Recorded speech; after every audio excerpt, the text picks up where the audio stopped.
بسم الله الرحمن الرحیم. عزتمندو، څنګه چې تاسو ته معلومه ده چې د بشرا بیبي خاور ما نکاح چې دی اولنی خاون تیر شوی دی، د هغې خاون چې کوم دی عدالت ته تللی دی، په عمران خان باندې کیس کړی دی چې زما د دغه بیبي سره او ښځې سره چې کوم دی د دې نکاح په عدت کې شوي ده. مونږ هم دوسه پورې دا خبره کوله خو چا منله نه.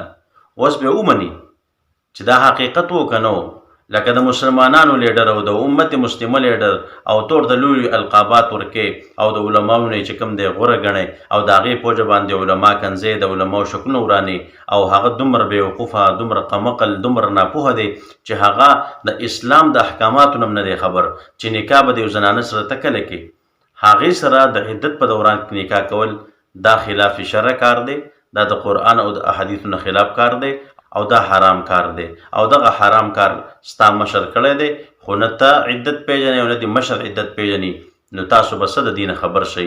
نو که چېرې تاسو عدت پیژندلې او د اسلام په احکاماتو باندې پوهېدلې، نو ستا مشر به دا کار نه کولی. نو دغه و ستا د مشر حقیقت او اصلیت چې هغه مخکې دنیا ته واضحه و او اوس ورته ښه ښکاره واضحه شو. نو الله رب عزت دې مونږ له د نیک عمل توفیق راکړي، الله رب عزت مونږ په دیندار لیډر پسې روان کړي. وما علینا الا البلاغ.